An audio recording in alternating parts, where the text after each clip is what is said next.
TOA, Fit Body Forever, and Fit Body Boot Camp communities. What's up, everybody? Welcome back. It's been a little bit. We took our break through the holidays, and now we are back, and we are ready to rock and roll here with all of you. I'm happy to see you, and I hope all is well in your world.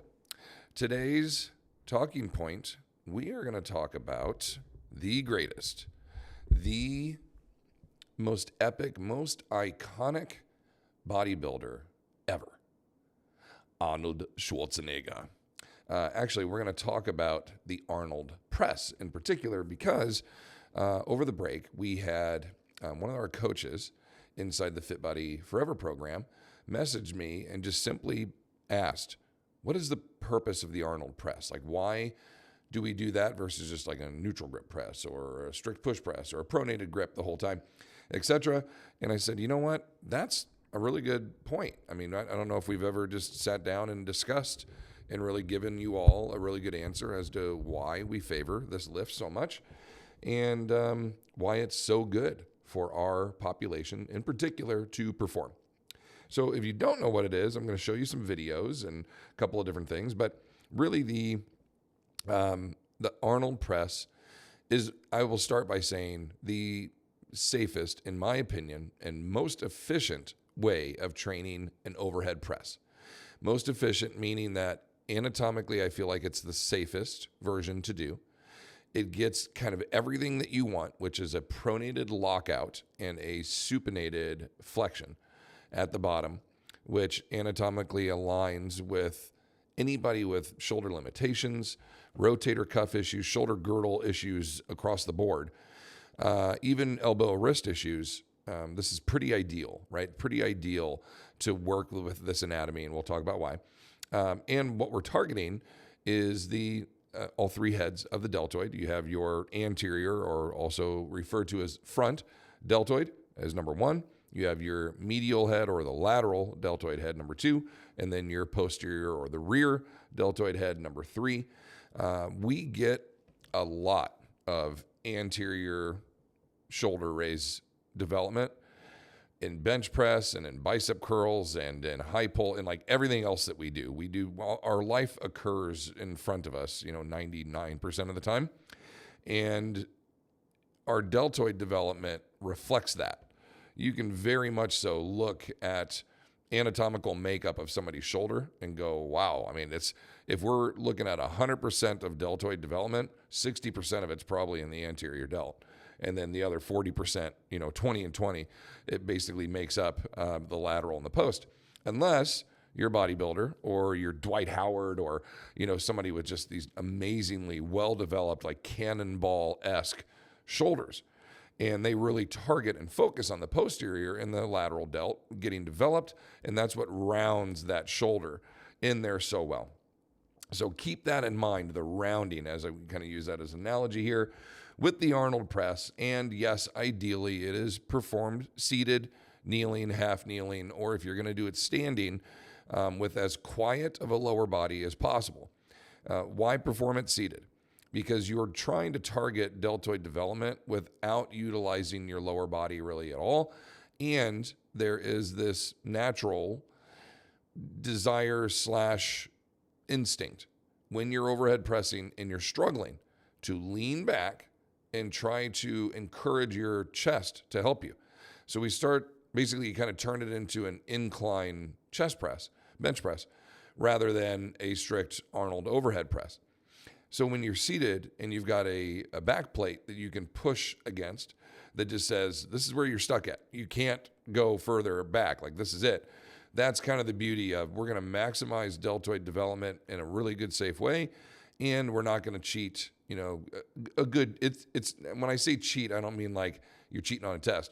It just means if we're trying to target deltoid and your deltoids are like, man, I'm fatiguing. And then your chest goes, well, I can help. Just tag me in. And you go, well, I'm just going to lean back a little bit here and get my, upper pec involved.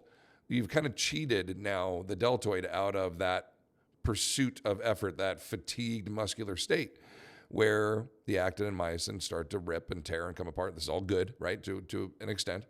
And that's how it gets stronger and further developed.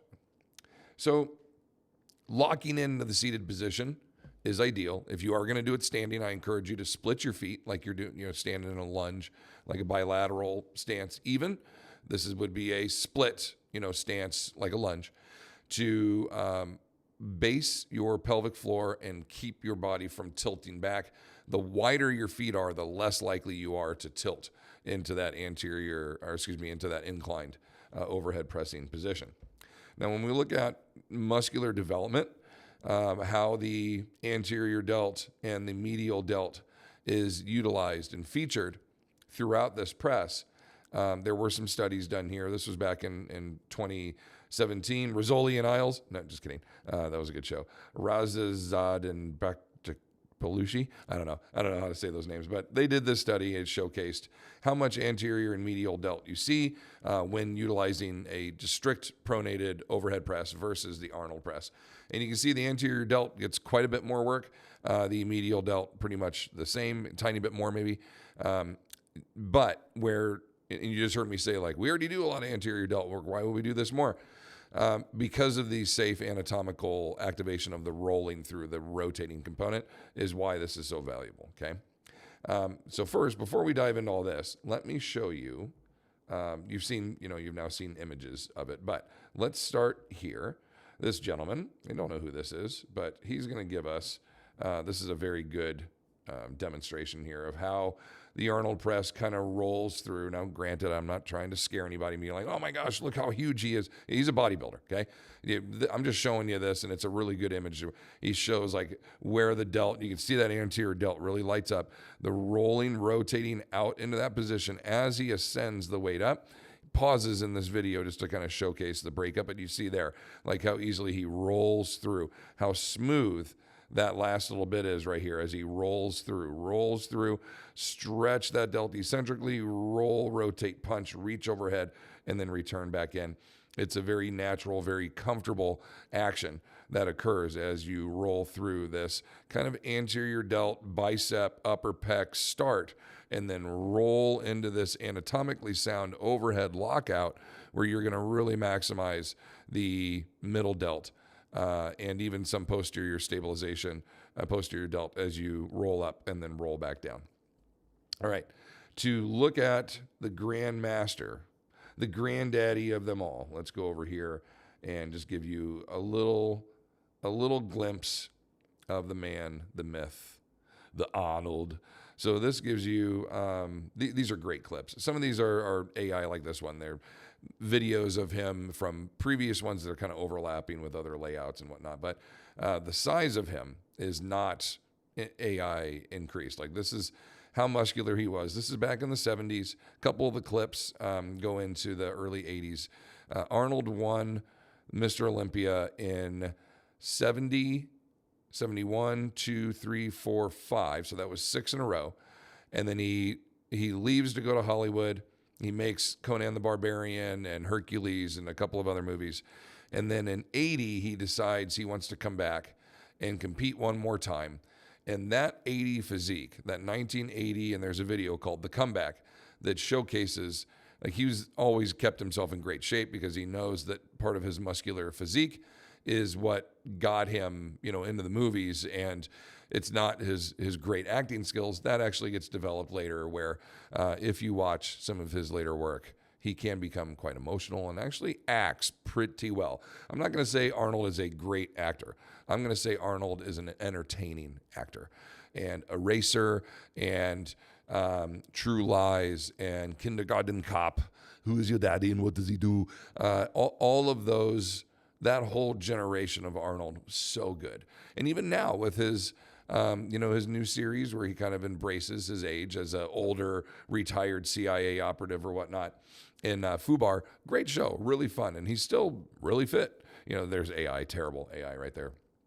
But look at that. That's him. That's really how he looked. I mean, he was just amazing. The deltoids, I would say the shoulders that he has, the development he has of the shoulders, very aesthetic compared to the rest of his body, the traps, the pec, his small waist. Like when you look at a bodybuilder and you go, as he puts in here, pieces of clay, and we slap them on and then we chisel them away to make them look beautiful. That's the whole idea, is that he was going like body part by body part to see his calves were weak, his shoulders were weak. And so he has these areas that he goes, I got to bring up to obvious, chest and bicep development that he had was just so good. So you fast forward, he wins in 1980. And then Columbo comes in and he wins the next couple of years, and then he's kind of done with bodybuilding. And so is Lou Ferrigno and that whole generation of lifters. They kind of pass the torch to the mass monsters, your Dorian Yates and Ronnie and everybody else that kind of comes along. And that kind of ended this golden era, if you will, of physiques where they were very muscular and they were very cut and lean, but they weren't so massive that it looked freakish.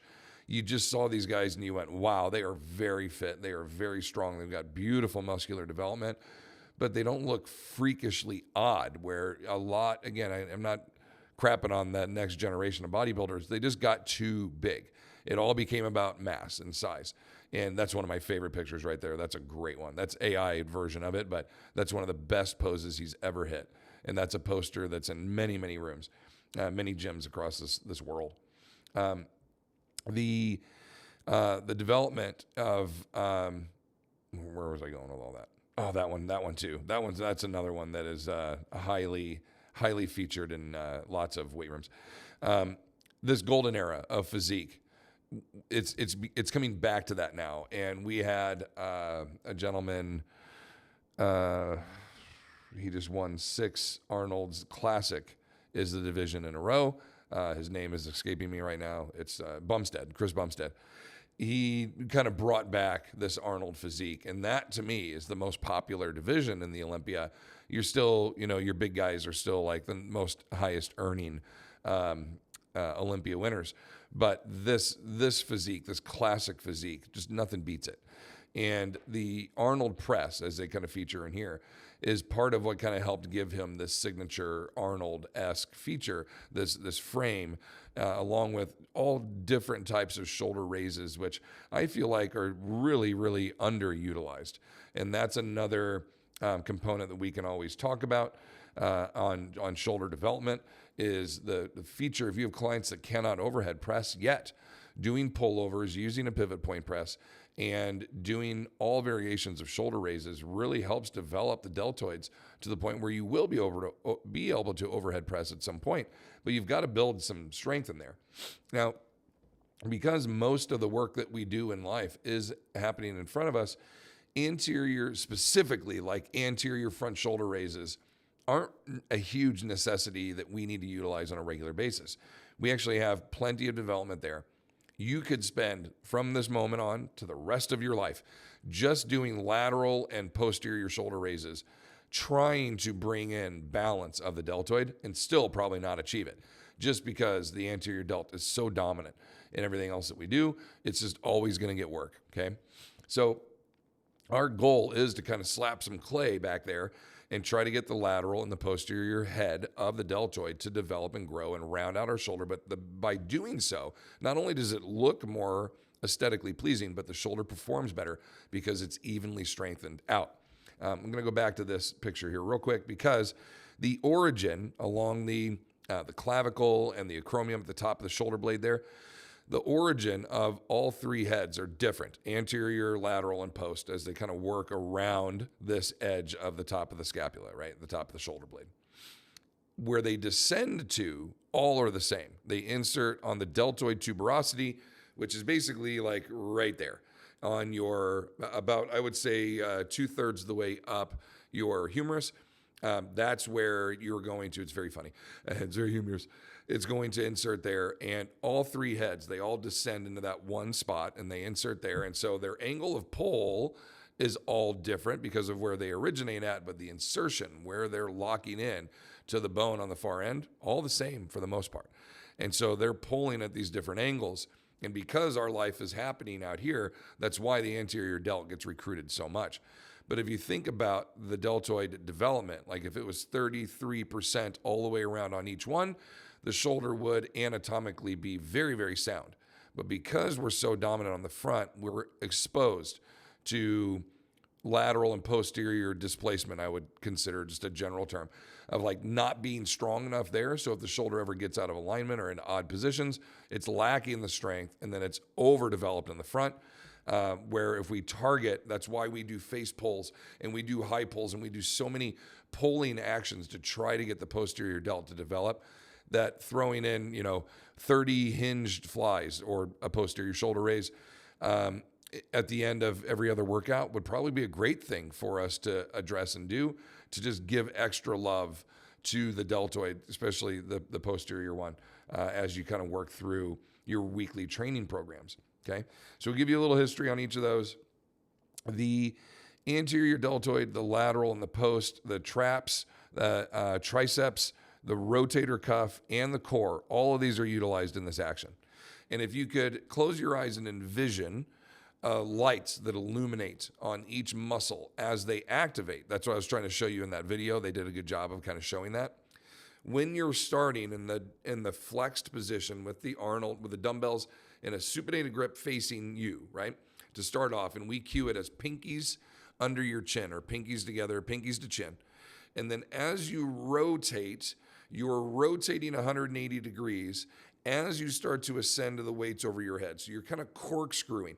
You don't want to go out to 180 degrees and then strict press up. You want to kind of corkscrew row up and into it as we go up. There was a couple of studies done that showed how much like glenohumeral joint pressure with a barbell being stuck in a pronated grip all the way down to the bottom of the overhead press, how much pressure, and again, pressure's fine.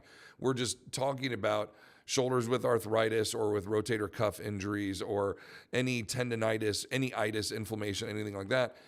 Is that much pressure really necessary? Where if we rolled our arms into that supinated grip, it takes a lot of that pressure off.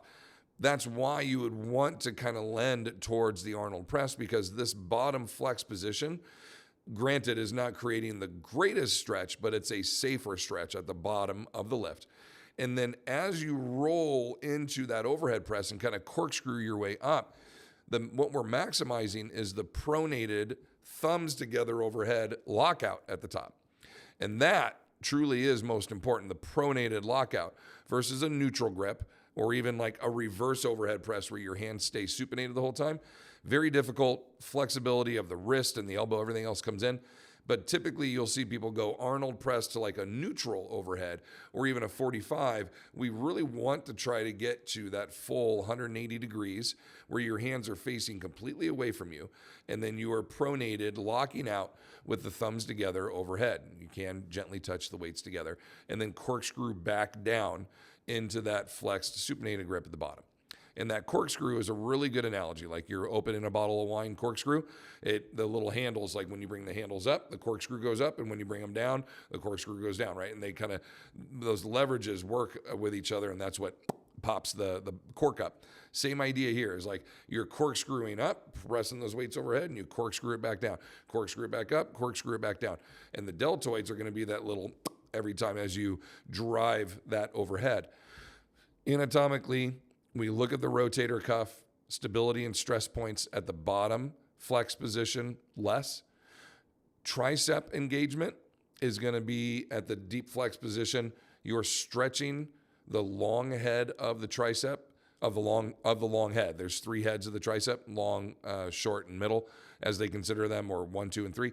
The third, or the longest tricep, is the one that crosses the glenohumeral joint. So it's the only one that really assists in extension of the shoulder or with stretched overhead extension as it crosses this joint.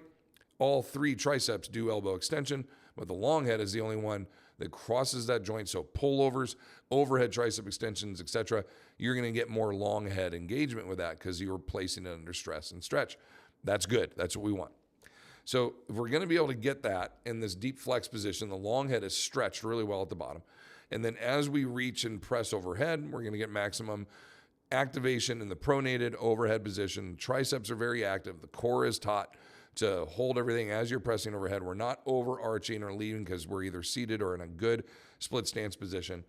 And then your traps are your levators, the traps in the levator scapulae.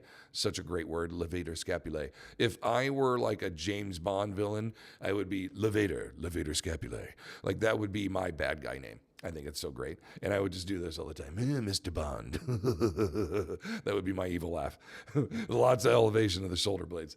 You're like, what's up with that guy? He's always nervous, right? Just traps. Traps all day is what we want. They were talking about, who's the guy from Warrior? Tom Hardy. And they were like, Tom Hardy invented the traps. He went from kind of having no traps, and then when he appeared in the movie Warrior, he had these amazing traps. And you're like, bro looks jacked. And you're like, how jacked is he? If you kind of not look at his traps, he's fine. He looks great. He's very fit. But when you bring the traps in, it completes the look. And so when you see Arnold sitting there and he's doing that flex when he's seated, if he just relaxed his shoulders down, you'd be like, still looks amazing. But he pops the traps up, you're like, holy crap. You know, like it just brings in a whole new level of that like gorilla frame that just looks so jacked, so muscular. Well, the traps are really valuable in shoulder stabilization and shoulder health.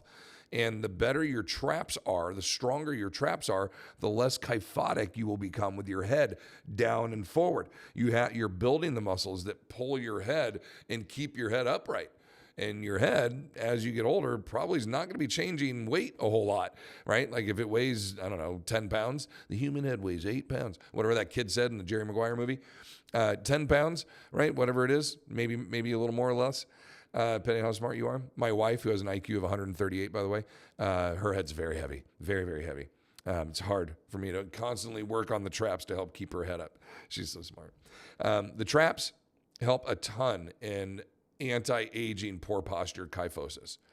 And that's what we want. We want a lot of trap development. So instead of sitting here and just shrugging everybody into migraines and headaches, you will get that trap activation, elevation, and depression as you work through these Arnold presses as well. So we're kind of hitting on everything that we want, though deltoid activation wise, there is more anterior delt in this.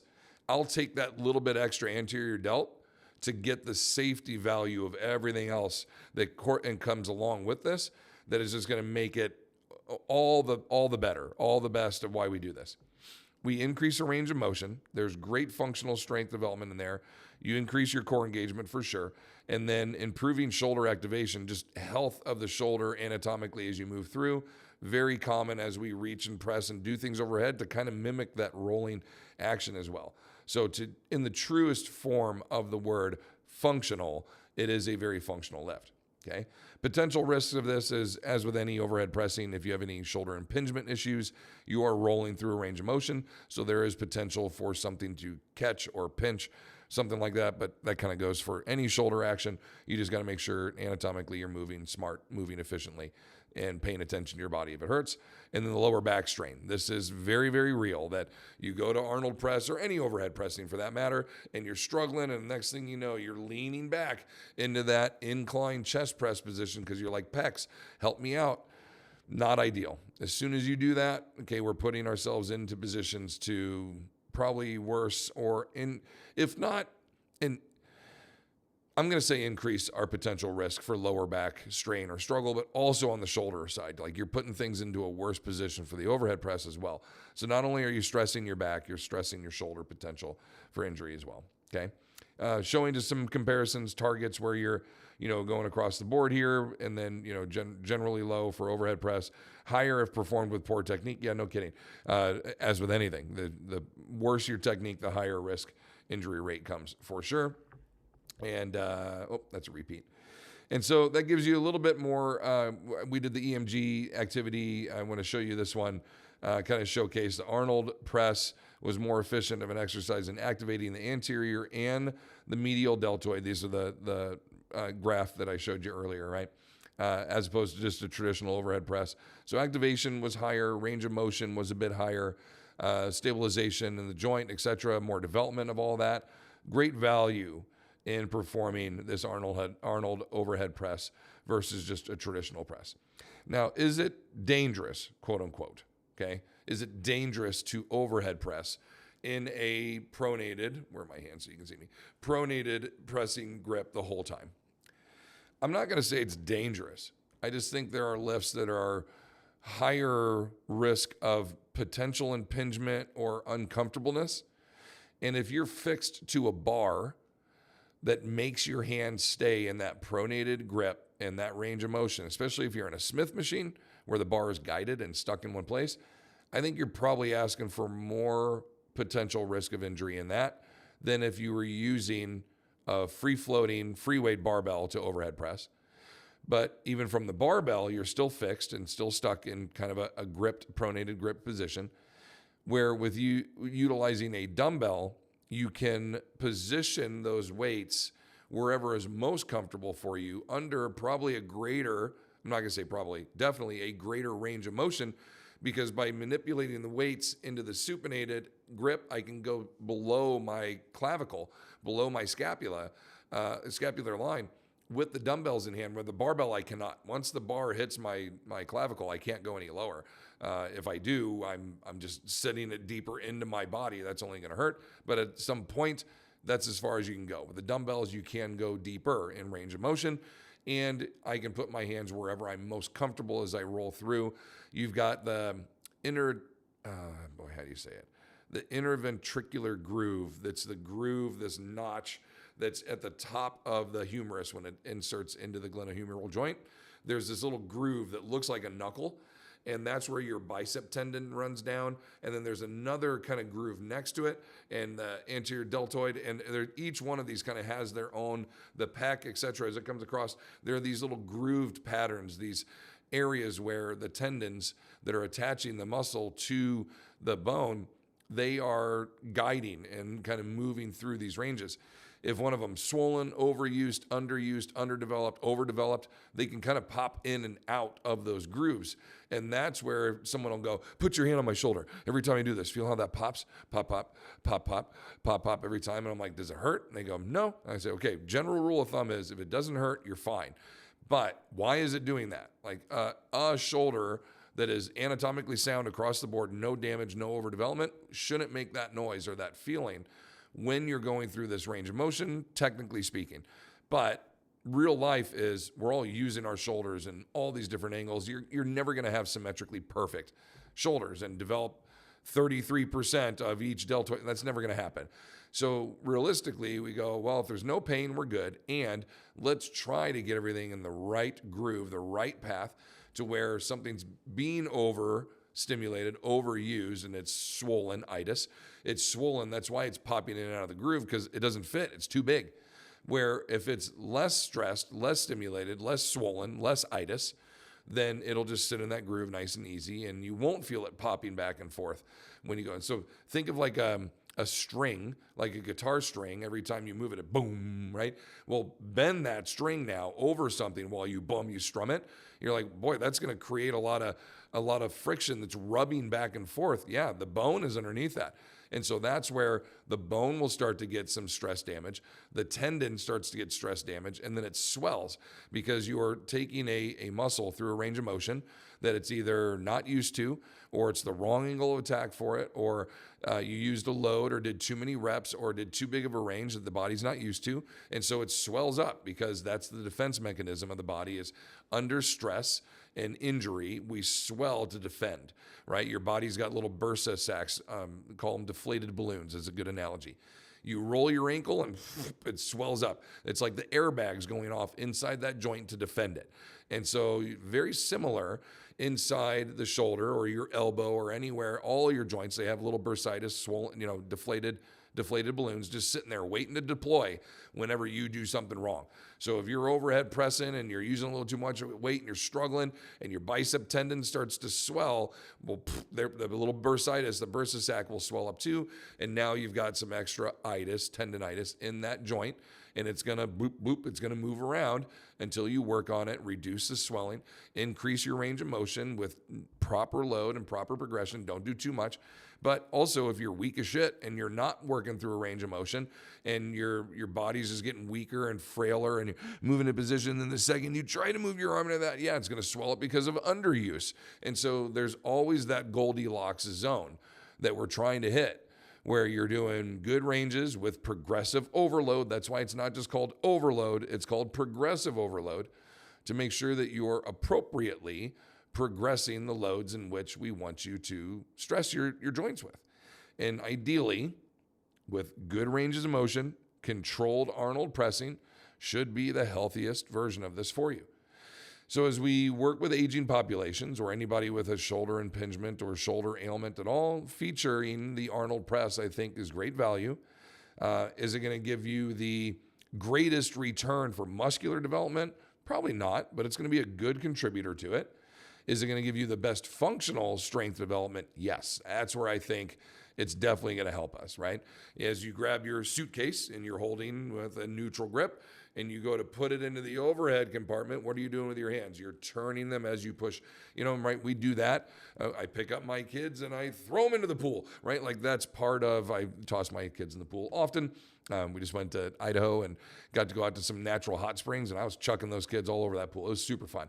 And when, 95-degree water, everybody wants to get tossed. It was really good. Really fun, but 25 degrees outside. Oh, it was so cool. It reminded me of Iceland and like going to the Blue Lagoon.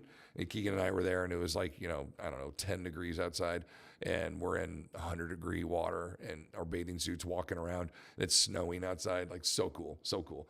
So anyhow, quick flashback. We do this action, often with our shoulders. And this is a great way to functionally train that to eventually get yourself a nice, huge set of shoulders. Just kidding. We just want functional shoulder strength, right? And that's where you would say Arnold probably spent a little more time doing bicep curls, looking at those arms. What a classic photo. Look at those traps. I mean, just by far my favorite bodybuilder. Frank Zane, honorable mention. Larry Scott, another honorable mention. Flex Wheeler. Man, there have been some amazing developments in the world of bodybuilding and physique, and just the discipline that goes into making your body look somewhat athletic, let alone that muscular and that lean. Man, it's so hard. I mean, you can't eat anything outside your diet. It's just really, really difficult. So this is so impressive, and there's so much good to come out of bodybuilding through the 60s, 70s, 80s. They really thought outside the box, and they found all these different angles to attack joints and muscular developments at, where they were trying to find specific heads of the deltoid that would like round out, where looking at that, you come back and you go, anatomically, this is actually a really good way to train the shoulder. Yeah, let's lay on our side and cross the dumbbell across our body with a thumbs down, empty cup position, and do a lateral side lying shoulder raise. Well, that's a great way to target the posterior and lateral delt head and just allow a light weight to be used with a great stretch and range of motion. You see that in physical therapy all the time. And it's a good way to keep good shoulder health, allow you to continue to overhead press with some fairly heavy loads in the future. We learned these things through somebody back in the 50s, 60s, 70s, going through all this trial and error and developing some of these movements. And then our researchers come along and they hook up all their, electromagnometers, and they test the stimulus of each muscle and how much work it does in each range. And we find some of the most efficient and effective and safest ways to train these muscle groups. And then we pair that in with functionality and anatomical alignments, and we find which ones are probably the safest and best, most efficient, best bang for your buck. If you're coming in 3 days a week for 30 minutes, I don't want you to just stand there and have to do 90 shoulder raises, 30, 30, 30. That's fine, but we could also do 3 sets of 10 with Arnold's and probably get pretty efficient, pretty close ranges and development in the shoulder that you're getting with the shoulder raises, right? Maybe a little less on the posterior, but everything else getting addressed. And we're achieving overhead range of motion, which is super important for us as we age. Last thing as we wrap here, especially you ladies out there, overhead pressing with heavy load is vitally important, vitally important. Why do I say the ladies more than the guys? Everybody, overhead range of motion strength is important.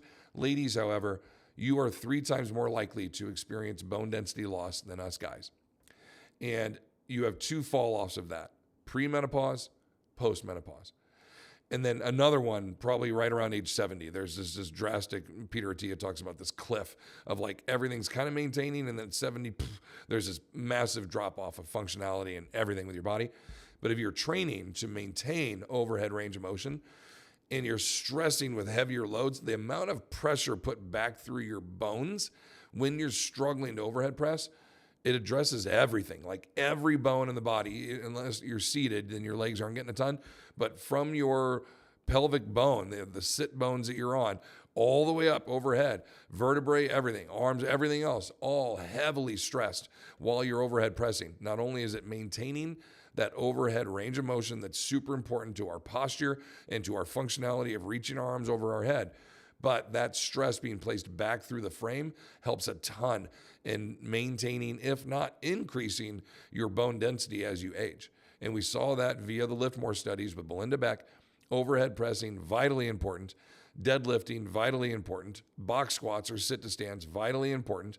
And then heavy horizontal rows or vertical rows, like a chin up, right? Those are the 4 lifts that we really do well. If you add in loaded carries and then some type of pull from overhead, like a pull over or chin up, and if you want to throw in horizontal pushes, like a bench press, something like that, you got a great program that's really going to address pretty much everything for you. The loaded carry is so valuable, especially as we age. It's underutilized, underfeatured. It's not something where you're like, what did you do today? And you're like, I did 1,600 meters of loaded carries with my body weight. And somebody be like, no idea what that means. And you're like, I carried really heavy stuff far. And they go, oh, okay, that's cool. You know, you don't come back from that and you're like, oh, my obliques are really sore from these side crunches I did today. All that does is just make you feel like a targeted soreness right here. But the functionality of picking up load and carrying it, it'll just fatigue you overall, but it's so good for you, okay? From the shoulders all the way down. Trap development, right? Your levator scapulae, all of this development is super valuable in those loaded carries. So don't sleep on those as well. You're getting good shoulder health there. Arnold presses, your shoulder raises, face pulls, pullovers, pivot point press if you can't overhead press. Great value in all these. I hope you enjoyed today. Any comments, questions, hit me up down below. If not, please continue to fight your good fight against sarcopenia. Head over to trainingtheolderadult.com and check out our personal training section and our coaching section. Mentorship programs are open. We have affiliate positions that are open. We have all kinds of great offerings with TOA Select. So please head over there, check it out. Mark your calendars for the first weekend in November, the 7th and 8th, I believe are the dates. We are doing TOA Live here in Sacramento, year number 4. So mark that in there. We got all kinds of great things coming your way. So check us out, trainingtheolderadult.com. Please subscribe, share, send this out to anybody you feel like might find of value. Until next time, please continue to fight your good fight against sarcopenia, and we'll see you in the next one. Take care.